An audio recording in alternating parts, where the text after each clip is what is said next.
Hello वनिकस, नमस्कार मित्रांनो, सर्वांना जय गजानन। आज मी ज्यांचा इंटरव्ह्यू घेत आहोत त्यांना कुठल्याही परिचयाची गरज नाही, कारण त्यांच्या नसानसामध्ये गणेश तत्व वाहते। म्हणजे गणेश शास्त्राचा अभ्यासक, विद्यावाचस्पती ज्यांना पदवी आहे असे लोकमान्य टिळक कॉलेजचे प्राध्यापक आदरणीय स्वानंदजी पुंड माझ्यासोबत आहे। सर, तुमचं खूप खूप स्वागत आहे। जय गजानन सर। सर, गणेशोत्सव आहे। गणपतीचे 10 दिवस लोक गणपतीची वंदना, गणपतीची पूजा करण्यामध्ये गुंग राहतील।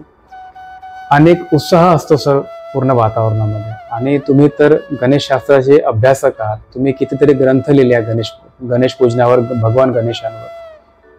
तसं ते भगवान गणेश म्हणजे काय, सामान्य माणसांना अशी माहिती असते की शंकर पार्वतीचा पुत्र ज्याला सोंड आहे, बस। त्या व्यतिरिक्त पुष्कळ कमी लोकांना माहिती आहे। बिलकुल। तर एकंदरीत गणेश म्हणजे, गणेशाचा अवतार म्हणजे भगवान गणेश यांना निर्गुण निराकार स्वरूपामध्ये त्यांचं चिंतन करणारा जो वर्ग, त्याला गाणपत्य संप्रदाय असं म्हणतात।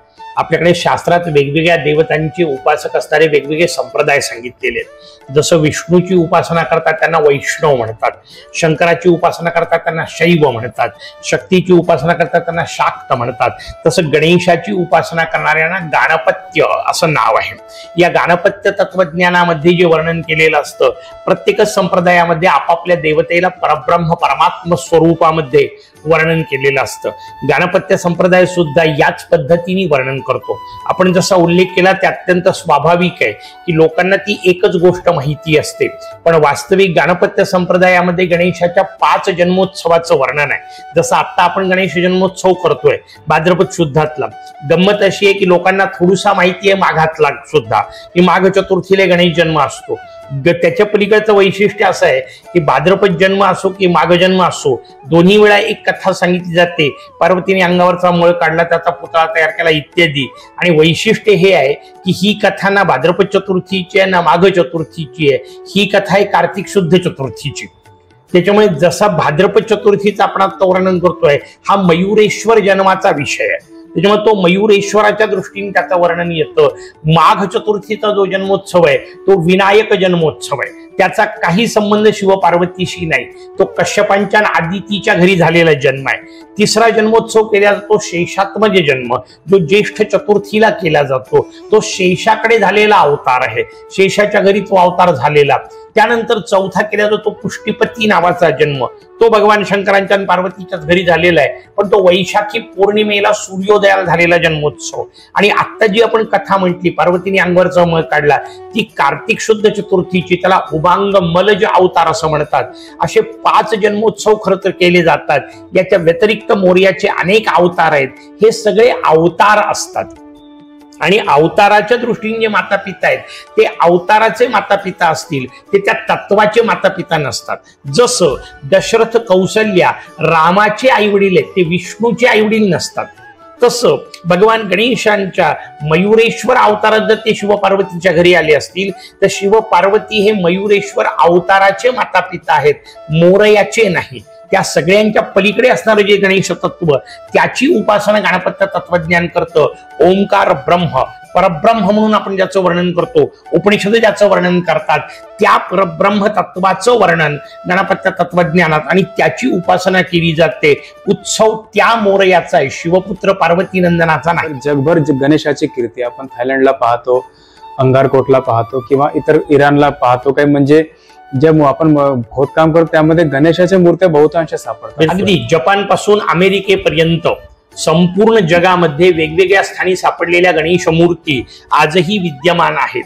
त्या भागात गणेश उपासना केली जाते। अगदी मेक्सिको सारख्या अत्यंत सुदूर प्रांतामध्ये सुद्धा हातामध्ये विजेची जणू काही लकाकी घेतलेली, विजेरी ज्याला आपण म्हणतो, बॅटरी म्हणून आजच्या भाषेमध्ये, किंवा आता जे याचे केन येतात वेगवेगळ्या प्रकारच्या LED लॅम्प जसे येतात, तशा प्रकारची घेतलेली विद्युत गणेश, अशा पद्धतीची रचना, त्या प्रकारची मूर्ती अगदी मेक्सिकोत सापडली आहे। किंवा जपानमध्ये कांगीतेन नावाचा गणेशाचा प्रकार, 2 गणेश मूर्ती एकमेकाला मिठी मारलेल्या, अशा प्रकारची मूर्ती जपानमध्ये सापडते। म्हणजे जपान पासून मेक्सिको पर्यंत, म्हणजे अमेरिकेपर्यंत सर्वत्र गणेश उपासना कधी काळी निश्चितपणे प्रचलित होती। त्याचे पुरावे जगभर आपल्याला सापडतात। तर जगभर गणेश वंदना केली जाते आणि मुख्यतः हे 10 दिवस म्हणजे उत्साहाचे आणि आनंदाचे असतात. सर, आपण गणेश भक्तीकडे म्हणजे गणेश गणपत्य संप्रदायाकडे कसे वळले? नाही, मी वळण्याचा विषय नाहीये. भगवंताच्या कृपेने माझा जन्म अशा घरात झालेला आहे की ज्या घरामध्ये 7 पिढ्यांपासून म्हणजे ज्या मूर्तीची मी रोज पूजन करतो, उपासना करतो, ती माझी 7वी पिढी आहे. त्याच्यामुळे घराण्यातच परंपरेने उपासना आहे. आम्ही सगळे लोक मोरगावच्या योगींद्र मठ नावाचा मठ आहे, ज्याला ब्रह्मभूय सिद्धी महापीठ असं म्हटलं जातं, त्या सगळ्या उपासना परंपरेचे. कारण सध्या महाराष्ट्रामध्ये गाणपत्य संप्रदायाच्या 2 परंपरा प्रचलित आहेत. एक मोरगावची योगींद्र मठ परंपरा की ज्याच्यामध्ये भगवान गणेश योगींद्राचार्य, अलीकडच्या काळातलं वर्णन करायचं तर भगवान गणेश योगींद्राचार्य, श्री अंकुशधारी महाराज, श्री हिरंबराज महाराज अशी परंपरा आली. आणि त्या हिरंबराज महाराजांनी आमच्या गुरु महाराजांना लौकिक अर्थाने ते पिताश्री त्यांना मंत्र दिला, त्यांच्याकडून आमच्याकडे ही परंपरा. त्याच्यामुळे ही परंपरा माझ्या घराण्यात 7 पिढ्यांपासूनची आहे. जसं म्हटलं योगींद्र मठ, तसं दुसरी परंपरा आपल्याकडे पाहायला मिळते मोरया गोसावी महाराजांची चिंचवडची परंपरा. या दोन्ही गणपत्य परंपरा सध्या महाराष्ट्रामध्ये प्रचलित असलेल्या आहेत. नवीन पिढीनं, नवीन जी पिढी आहे सर, मोबाईल पिढी आहे, इंटरनेटची पिढी आहे, डिजिटल युगात आहोत. तर नवीन पिढीनं गणेश तत्व कसं अंगीकारावं, आपल्यामध्ये कसं समाविष्ट करून घ्यावं? उपासना हा जो विषय आहे ना, तो व्यवस्थित आपण समजून घेतला पाहिजे. त्याच्यात नवीन पिढी की जुनी पिढी असा विषय नसतो. व्यवहारामध्ये आपण जेव्हा पाहतो तेव्हा व्यवहारामध्ये आपल्याला ज्या कोणत्या व्यवहारातल्या गोष्टी पाहिजे असतात, पद, पैसा, प्रतिष्ठा इत्यादी सगळ्या. मोरयाचं वैभव लक्षात घ्या. मोरयाच्या 2 बाजूला 2 शक्ती आहेत. एका बाजूला तिला सिद्धी असं म्हणतात, जी मोरयाच्या डावीकडे आहे. मोरयाच्या उजवीकडे जी आहे तिला बुद्धी असं म्हणतात. या दोघींचं वैशिष्ट्य लक्षात घ्या. मोरयांनी त्यांचे स्थान सुद्धा फार अत्यंत विचारपूर्वक निर्माण केलेले आहेत. शास्त्रकारांनी सांगितलेले असतात. डावीकडे सिद्धी का? सिद्धी पण पाहिजे, पण ती डावी आहे, तिच्यापेक्षा बुद्धी उजवी आहे. याचा अर्थ सिद्धीनी बुद्धी नाही मिळवता येत, पण बुद्धीने तुम्ही सिद्धी प्राप्त करू शकता. पद, पैसा, प्रतिष्ठा, व्यवहारातल्या ज्या गोष्टी आहेत त्याही आयुष्यात पाहिजेत, पण त्याच्या पलीकडे बुद्धी नावाची गोष्ट पाहिजे. सगळ्या गोष्टी, जसं व्यवहारात मी प्रवचनात उदाहरण देताना सांगतो की अप्रतिम मोठा महाल असावा, त्यात भलं मोठं शयन कक्ष असावं, अप्रतिम पलंग असावा, लागलेला एसी असावा, गाद्या गिरद्या सगळ्या गोष्टी असाव्यात, पण या सगळ्याच्या पलीकडे झोप नावाची गोष्ट असावी. ती नसेल तर या सगळ्याला काही किंमत नाही. तसं व्यवहारातलं हे सगळं वैभव असावं, पण या वैभवाच्या पलीकडे मानसिक शांती नावाची गोष्ट असावी. आणि मानसिक शांती नावाची गोष्ट तुम्हाला केवळ उपासनेतून मिळू शकते, भक्तीतून मिळू शकते. म्हणून पिढी कोणतीही असो, तिला जर मानसिक शांती पाहिजे असेल तर तिला या गोष्टीचा उपयोग केला पाहिजे. दुसरी गोष्ट जी तुम्ही म्हटली की वेगवेगळ्या प्रकारच्या आता अत्याधुनिक पद्धती आल्या, तंत्रज्ञान बदललं. तंत्रज्ञान बदललं ही वेगळी आनंदाची गोष्ट असते. जसं या तंत्रज्ञानातून आपण अथर्वशीर्षाचा अभ्यासक्रम निर्माण करू शकलो.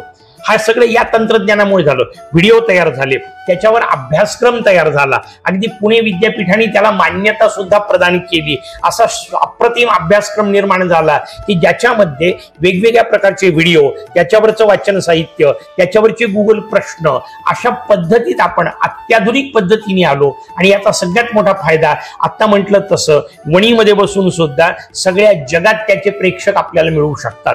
त्याच्यामुळे तंत्रज्ञानाचे सकारात्मक उपयोग जर करून घेतले तर तंत्रज्ञान अत्यंत उपयुक्त आहे. नवीन पिढीनं पण याकडे जायला पाहिजे सर. बिलकुल जायला पाहिजे. मग अशी म्हटलं तसं की जर तुम्हाला मानसिक शांती पाहिजे, समाधान पाहिजे, सुख पाहिजे, तर ह्या गोष्टी तुम्हाला वस्तूतून मिळू शकत नाही. शास्त्राचा नियम आहे की जगातली कुठलीही वस्तू तुम्हाला सुख देऊ शकत नाही, कारण वस्तू जड आहेत. जडातून सुख नसतं मिळत. सुख हे चैतन्यातून मिळतं. चैतन्य भगवंताचा स्वभाव आहे, तो त्यांचं स्वरूप आहे. म्हणून चैतन्य असणाऱ्या भगवंताचं शरणता, त्या निमित्ताने केलेली उपासना, त्यातून केलेली भक्ती, त्यातून जे मानसिक समाधान मिळतं ते तुम्हाला जगातल्या कुठल्याही वस्तूतून मिळू शकत नाही. आणि म्हणून म्हटलं तसं पिढी कोणती असो, तिला यासाठी या गोष्टीचा उपयुक्तता आहे. तर मित्रांनो, आता सरांची वाणीमध्ये अशी काही जादू आहे की असं वाटतं की त्यांना ऐकतच राहावं. कारण त्यांचे अनेक प्रवचन, अनेक कीर्तनामध्ये मी उपस्थित होतो. मला ते सौभाग्य मिळालं की मी त्यांना ऐकू शकलो. आता माझा प्रयत्न आहे की या माध्यमातून तुम्ही त्यांना ऐका. तरी डीजे संस्कृतीबद्दल तुम्ही काय विचार करता सर? ह्या ज्या नवीन काळात आलेल्या गोष्टी आहेत ना, जसं डीजे बद्दल विचारलं जातं किंवा पीओपीच्या मूर्तीबद्दल विचारलं जातं, पहिली गोष्ट आपण शांतपणे समजून घेतली पाहिजे की याचा धर्मशास्त्राशी काही संबंध नाही. धर्मशास्त्राने या गोष्टी कुठेही सांगितल्या नाही. धर्मशास्त्राच्या काळात या गोष्टीच नव्हत्या. म्हणजे धर्मशास्त्र ज्या वेळेला लिहिल्या गेलं त्यावेळेला पीओपी नव्हतं आणि डीजे नव्हता. त्याच्यामुळे याचा धर्माशी काही संबंध आपण जो लावतो तो अत्यंत चुकीचा आहे, निरर्थक आहे. दुसरी महत्वाची गोष्ट, उपासना म्हणून आपण जेव्हा म्हणतोय तेव्हा मी मगाशी जसं म्हटलं, सुख शांती समाधानासाठी असेल तर त्याच्या सगळ्या गोष्टी सुख शांती समाधानाच्याच असल्या पाहिजे. मृत्तिका तत्वाची म्हणजे मातीची मूर्ती सांगितली, हा पहिला विषय. पीओपी का वापरलं जातं? मूर्तिकारांना सोपं पडतं, त्यांना ते पटकन तयार केलं जातं, सुरेख तयार होतात म्हणून ते लोक वापरतात. त्याचा धर्मशास्त्राशी काही संबंध नाही. त्यांनी कुठेही असं वर्णन केलं नाही की अशा गोष्टींचा वापर करावा.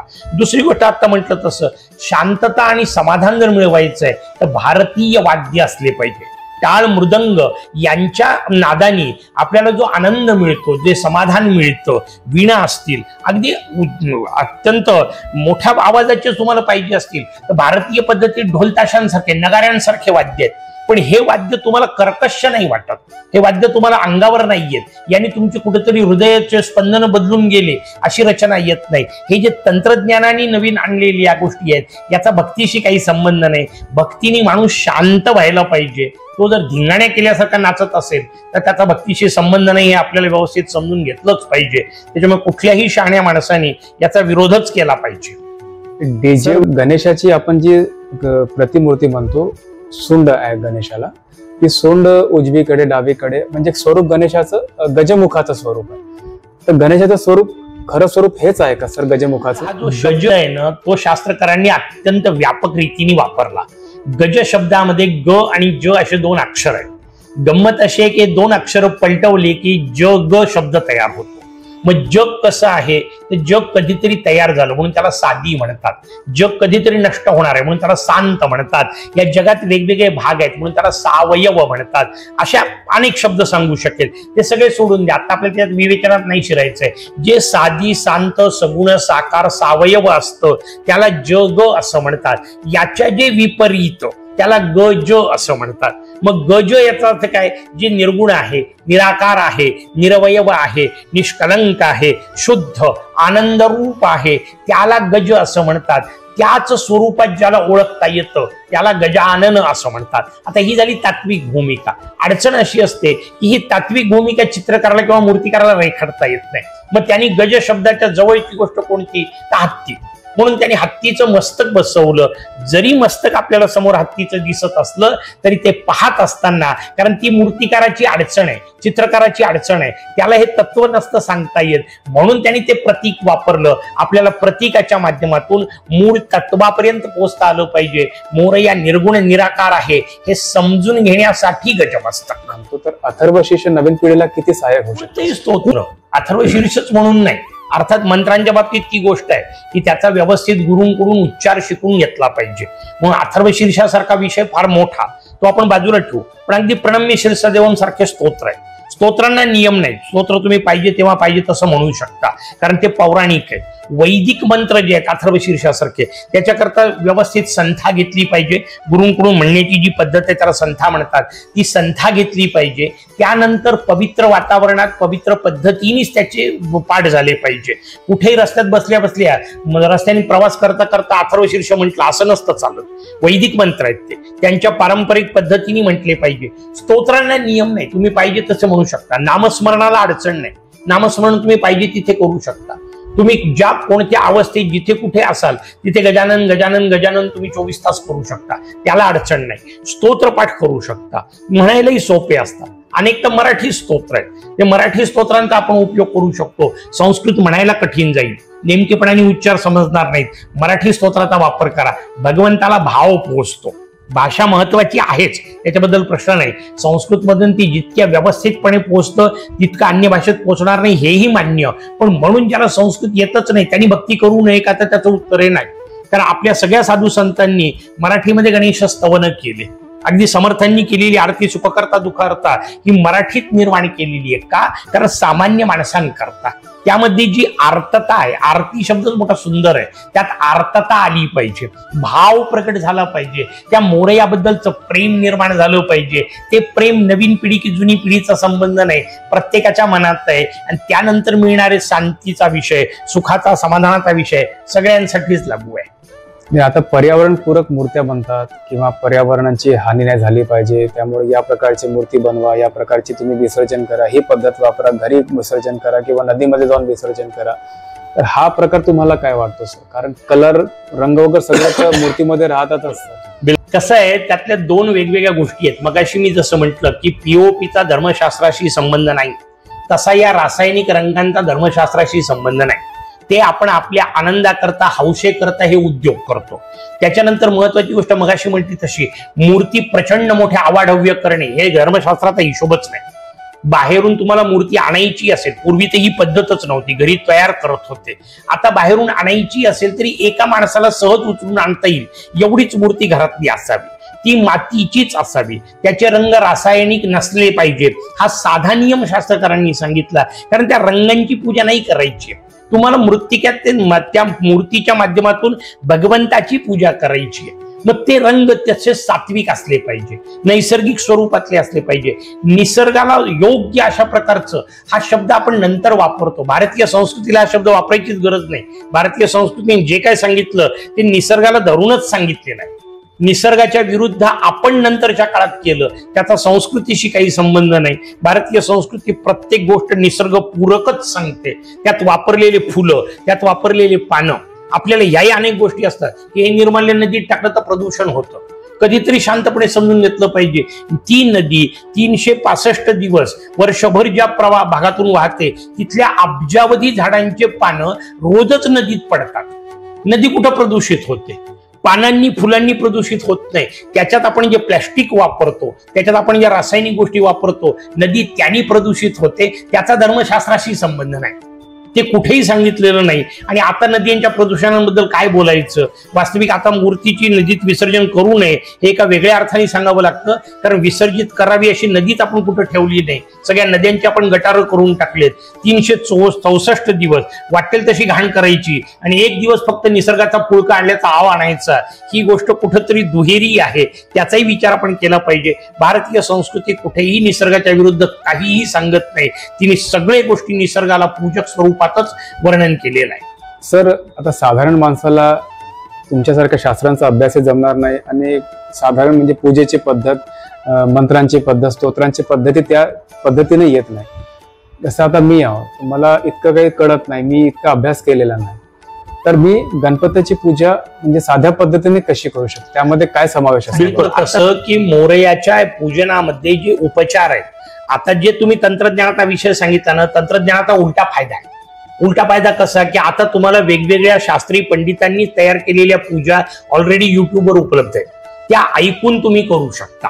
तुम्हाला स्वतःला म्हणता येणार नाही, ठीक आहे, प्रत्येक जागी गुरुजी मिळतील अशी सोय नाहीये. तुम्ही ते ऐकून करू शकता. तंत्रज्ञानाचा फायदा तिथे घेऊ शकता. मुळात कसं आहे की पूजा ही सगळी स्वतः करण्याची गोष्ट आहे.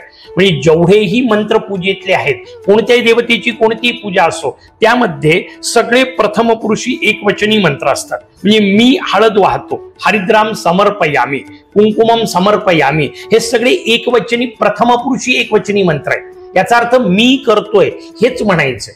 गुरुजींनी मंत्र म्हणणे अपेक्षितच नाही त्याच्यात. आपल्याला येत नाहीत म्हणून गुरुजी म्हणतात.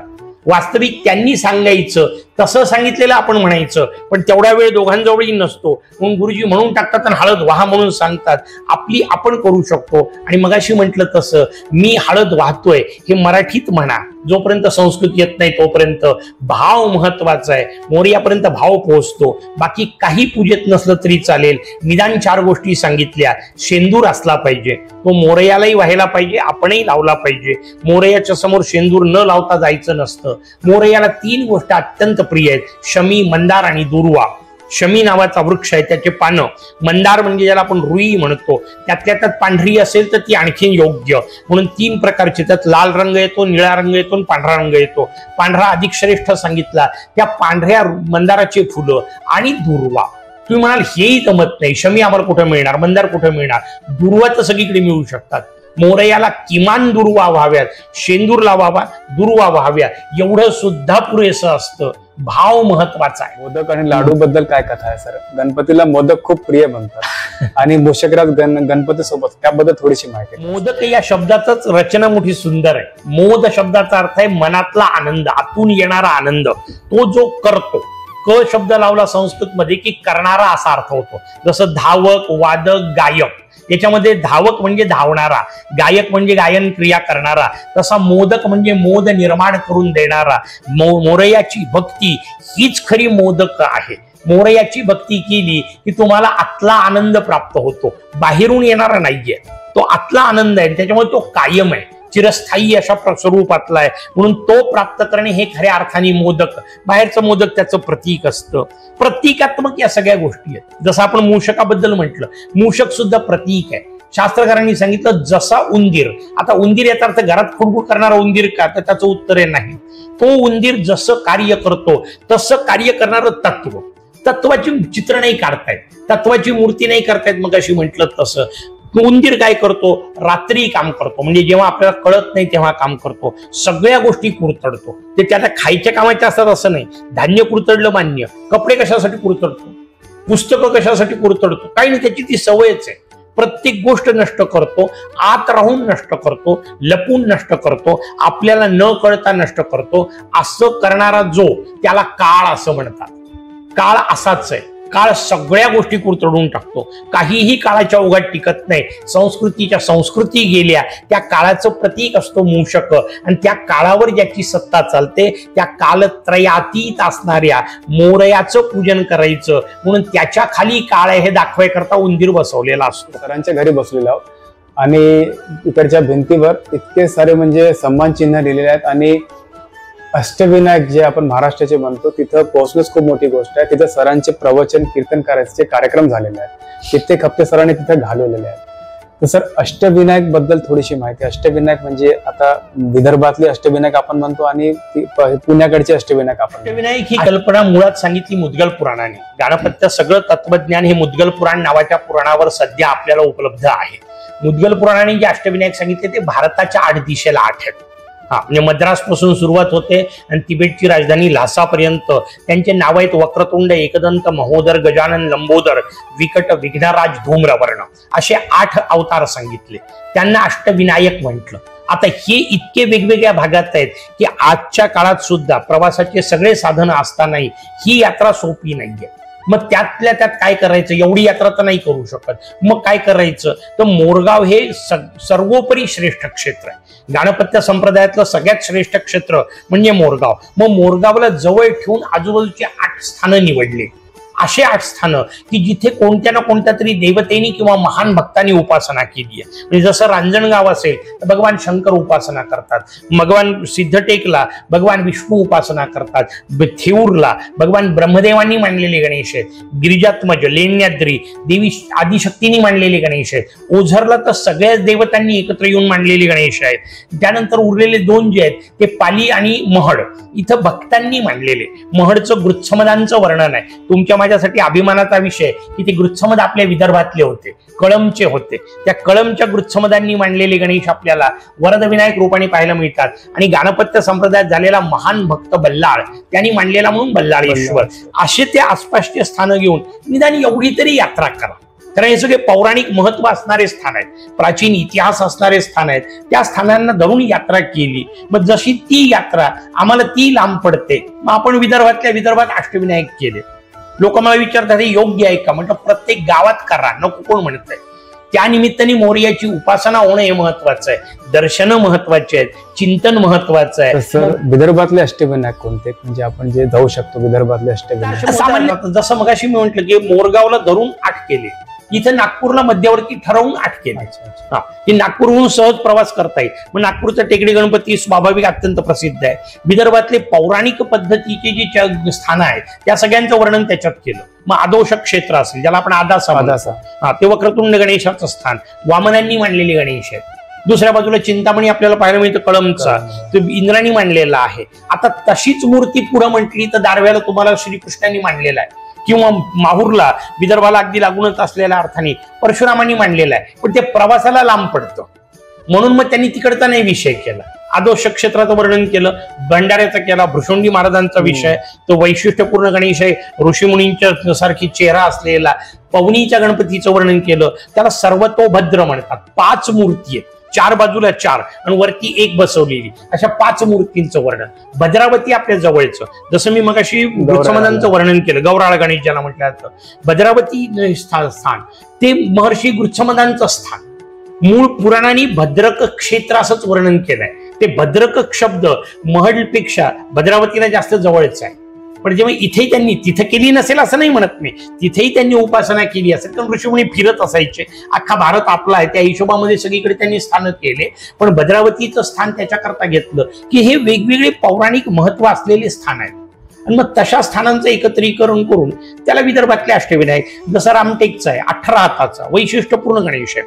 त्याच्यात लक्ष्मी, सिद्धलक्ष्मी विनायक असं त्याला वर्णन केलं जातं. म्हणजे जगदंबेचे 8 हात आणि मोर्याचं दशभुज स्वरूप. पहिला मोर प्रगट जे झालेलं वल्लभेश स्वरूप आहे ते 10 हातांचं. त्याच्यामुळे 10 हात मोरयाचे आणि 8 हात जगदंबेचे, असा 18 हाताचा गणपती. हे रामटेकचं वैशिष्ट्यपूर्ण गणेश मंदिर आहे म्हणून त्याचा समावेश. असे आजूबाजूचे वैशिष्ट्यपूर्ण स्थानं घेतले आणि विदर्भातले अष्टविनायक असं म्हणून त्याला सध्या प्रचलित आहेत. लोक भरपूर यात्राही करतात. सगळे प्राचीन स्थान आहेत, त्याच्याबद्दलचा प्रश्न आहे. मग वणीतले अष्टविनायक शोधून काढावेत आणि 8 वेगवेगळ्या गणपती स्थानांचे वणीतले अष्टविनायक म्हणून पूजा केली किंवा यात्रा केली तरी वाईट नाही. निदान एक दिवस का होईना आपण गणेश चिंतनात राहू, ही आनंदाची गोष्ट आहे. सरांनी मला एक चांगला विषय दिलाय की वणीतले अष्टविनायक शोधा. निश्चितपणे सर, कारण माझं कामच आहे लोकांपर्यंत माहिती पोहोचवणं आणि वणीतले अष्टविनायक ज्या जुन्या गणेश मूर्त्या आहेत त्यापर्यंत पोहोचण्याचा मी निश्चितपणे प्रयत्न करणार, तुमच्यापर्यंत ते पोहोचवणार. आणि सरही माझ्यासोबत आहे, सरही आपल्याला माहिती देतील. याची उपासना हाच संदेश, दुसरा काय संदेश? दुसरं मला काही सुचत नाही. गजानन गजानन गजानन हाच संदेश. या निमित्ताने हा उत्सव आहे. 2 मधला थोडासा फरक आपण समजून घेऊ. या निमित्ताने गणेश जन्माच्या आधी जो केलं जातं ना त्याला व्रत असं म्हणतात. ते वास्तविक श्रावण शुद्ध चतुर्थी ते भाद्रपद शुद्ध चतुर्थी सांगितलं नाही, तेवढं जमलं. भाद्रपद प्रतिपदा ती चतुर्थी, याला व्रत म्हणतात. आधी जे केलं जातं ते व्रत आहे. मोरया प्रगटला, आता नंतर जो आहे तो उत्सव आहे. उत्सवामध्ये आनंद समजू शकतो, पण तशा पद्धतीमध्ये त्या 10 दिवसात सगळीकडे गणेशमय वातावरण असताना आपण वेगवेगळ्या पद्धतीने, मगाशी सांगितलं तसं स्तोत्र, गणेशावरचा एखादा ग्रंथ मराठीमध्ये घ्या, तो वाचण्याचा प्रयत्न करा, समजून घेण्याचा प्रयत्न करा. मोरया बुद्धीची देवता आहे, तो बुद्धीच्या माध्यमातून समजून घेतला तर ते अधिक योग्य आहे. यातूनच एक प्रश्न निघाला की आपण म्हणाले की आपण या दिवसामध्ये उत्सव साजरा करतो, तर एक आपल्याकडे एक मस्करी आणि हाडफुके गणपतीची सुद्धा प्रथा आहे जी पितृपक्षामध्ये मांडते, त्याबद्दल थोडीशी संबंध आपल्याकडच्या भोसले राजघराण्याशी आहे. नागपूरकर भोसले राजघराण्यांनी ती पद्धत सुरू केली, कारण एकमेव होतं की ज्या वेळा ते वेगवेगळ्या स्वाऱ्यांवर असायचे, मग येताना उशीर व्हायचा, येऊ शकायचे नाही. श्रावण भाद्रपद ही प्रवासाच्या दृष्टीने अत्यंत अडचणीची गोष्ट आहे, कारण त्या काळात नद्यांवर पूल नावाचा प्रकार नव्हता. सगळीकडे पूर असायचे, पाणी असायचं, पोचलेच नाही गणेशोत्सव होईपर्यंत. मग आता गणेशोत्सव तो होऊन गेला, आता काय करायचं? तर त्यामुळे त्यांनी पद्धत केली की भाद्रपद वद्यामध्ये चतुर्थीला आपण गणपती बसवू, आणि नाही तर निदान आनंद तर करू शकतो म्हणून त्या मस्करे गणपतीच्या समोर सगळ्या लोककला सामान्यतः सादर केल्या जातात. म्हणजे वणीतही आपल्याकडे जी पद्धत आहे त्याच्यातही जसं इकडे आपण उपासनेला महत्व देतो किंवा भक्ती मार्गाचा विषय करतो, तिथे लोककलांचा विषय जास्त आहे. कारण शेवटी हे सगळे कलाकार सुद्धा कलेच्या माध्यमातून का होईना मोरयाची उपासना करतात. तो जसा विद्येचा देवता आहे, आपण म्हटलं 64 कलांचा अधिपती आहे, सगळ्या कला त्याच्यात हाताखाली आहेत. पण हे सगळे कलाकार सुद्धा त्यांचंही पोट, कारण राजे आहेत ते, त्या राजांचा तोही हिशोब आहे की सगळ्या कलाकारांचं पोटपाणी चाललं पाहिजे. उत्सव होऊ शकला नाही म्हणून त्यांनी पुढचा उत्सव सुरू केला. मग आपल्याकडे ते आता कशा करता, केवळ मस्करी म्हणूनच. मस्करी शब्दाचा अर्थ चेष्टा नाहीये इथे, गंमत म्हणून. आपण विदर्भांमध्ये वापरताना तो शब्द मी त्याची मस्करी केली, याचा अर्थ काय, गंमत केली. तो वाईट अर्थाने नाहीये, ती टीका किंवा त्याच्यातली चेष्टा अर्थाने नाहीये. तसं एक गंमत म्हणून केलेला उत्सव म्हणून त्याला मस्कऱ्या गणपती म्हणतात. त्या दिवसांमध्ये पितृपक्ष असतो, त्याला हडपक असं म्हणतात. म्हणून त्या काळामध्ये म्हणून त्याला हडपक या गणपती. पण त्याच्या मागे कुठलंही शास्त्र नाही, तो केवळ आनंदाचाच विषय अधिक आहे. तर सरांनी खूप उपयुक्त अशी माहिती दिली आणि सरांचं स्वतःचं युट्यूब चॅनल आहे ज्यामध्ये ते महर्षी कालिदासांविषयी आपले मतं मांडतात, त्याविषयी अभ्यास सांगतात, त्याविषयी माहिती देतात आणि इतर धार्मिक आणि आध्यात्मिक गोष्टीबद्दल ते लोकांना मार्गदर्शन करतात. तर सर तुमच्या चॅनलचं नाव एकदा सांगा आणि त्यामध्ये तुम्ही कुठकुठले प्रसंग घेता ते सांगा. दोन चॅनल आपण त्या पद्धतीने चालवतो. एकाचं नाव स्वानंद गजानन पुंड अशाच नावानी चॅनल आहे, ज्याच्यावर आपल्याला सगळे गणेशाशी संबंधित गोष्टी मिळतील. जसं मगाशी मी अथर्वशीर्ष म्हटलं, गणेश पुराणावर 30 भाग आहेत. ज्ञानदेवांची गणेश वंदना, ज्ञानेश्वर महाराजांनी ज्ञानेश्वरीमध्ये जी गणेश वंदना केली त्याच्यावर 30 भाग आपल्याला पाहायला मिळतील. सर्व पूज्य गणराज, मगाशी जी मी उल्लेख केले, वेगवेगळ्या देवतांनी मांडलेले गणेश, त्यांच्यावरची मालिका, अशा वेगवेगळ्या मालिका आपल्याला गणेशाशी संबंधित ज्या आहेत. गणपत्य व्रतावली, चैत्र प्रतिपदेपासून जे वर्षभर गणेशाचे व्रत चालतात त्या वेगवेगळ्या व्रतांची माहिती, असे वेगवेगळ्या माहिती असणारे आपल्याला मालिका त्या चॅनलवर मिळतील. आणि दुसरं, आता जसं सुनीलजींनी म्हटलं तशा पद्धतीने की गिरवाणवाणी नावाचं चॅनल आहे. गिरवाण शब्दाचा अर्थ आहे देवता, त्यांची वाणी म्हणजे संस्कृत भाषा. ते गिरवाणवाणी नावाचं चॅनल आहे, ज्याच्यावर नीती शतकम, मेघदूतम, स्वप्नवासोदत्तम, अभिज्ञान शाकुंतलम, वेदांत सार आणि आता अलीकडच्या काळात झालेला भारतीय स्वयं शिक्षा पद्धती म्हणजे भागवत पुराणामध्ये दत्त यदू संवाद नावाचा संवाद आहे. दत्त महाराजांनी आपले जे 24 गुरु आहेत त्या 24 गुरूंचं केलेलं वर्णन, अशा वेगवेगळ्या विषयाचे अभ्यासक्रम तुम्हाला गिरवाणवाणीवर, त्याच्यात व्हिडिओ पण आहेत आणि त्याच्यावर अभ्यासक्रम पण आहेत. गणपत्य तत्वज्ञानात फक्त अथर्वशीर्षावर अभ्यासक्रम आहे, बाकी फक्त व्हिडिओ मिळतील. याच्यात अभ्यासक्रम पण आपल्याला, आणि सगळे अभ्यासक्रम पूर्णतः निःशुल्क आहेत. आपण केव्हाही आनंद घेऊ शकता. सरांचे दोन्ही चॅनल तुम्ही सबस्क्राईब करा. आणि सरांनी इतकं साहित्य त्यामध्ये ठेवलेलं आहे की तुम्ही वर्षभर पुरेल किंवा 2 वर्षापूर्वी तुम्ही नियमित रोज ते ऐकू शकता.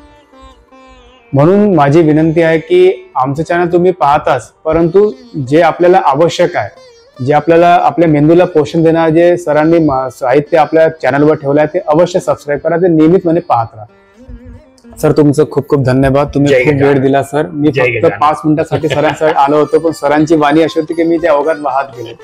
तर खूप खूप धन्यवाद सर, आणि खूप छान माहिती तुम्ही आमच्या दर्शकांना. जरूर पुन्हा भेटू. जय गजानन. जय गजानन.